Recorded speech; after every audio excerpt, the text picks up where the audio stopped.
नमस्कार मंडळी, कशा आहेत सगळे? मजेत आहात ना? तर कालचा व्लॉग कंटिन्यू करत आहे. आज जरा मिरची आणलेली, तर मिरची ओलं खोबरं भरून मला करायची होती. तर हे सगळं सामग्री मी घेतलेली आहे.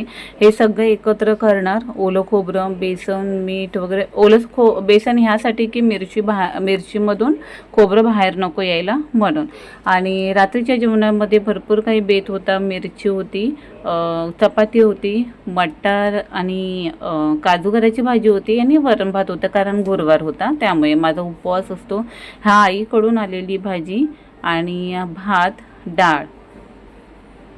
आणि आज प्रसादीसाठी केलेला आहे गोड शिरा. तर घरातल्या देवाला नैवेद्य दाखवून घेतलेला आहे. ताईकडून पण भाजी आलेली भेंडीची, तर तीही बघा. आणि छान मस्तपैकी असं जेवण झालेलं आहे, मिरची बरोबर चपाती.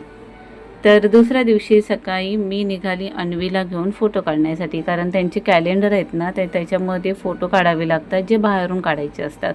आणि ज्या ID साठी असतात ना, ते फोटो सगळ्या मुलांचे शाळेतून काढले जातात.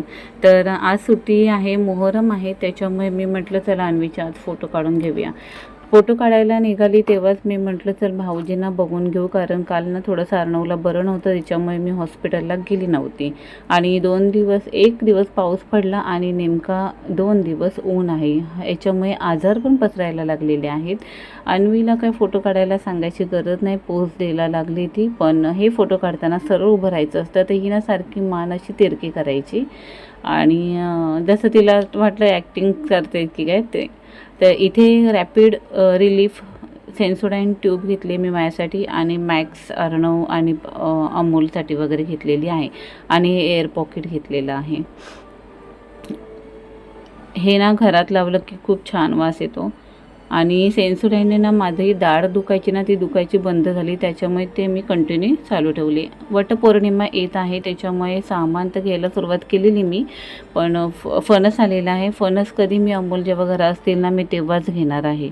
तर ही व्हिडिओ कशी वाटली हे कमेंट्समध्ये नक्की सांगा. व्हिडिओ आवडली असेल तर व्हिडिओला लाईक करा, शेअर करा, सबस्क्राईब.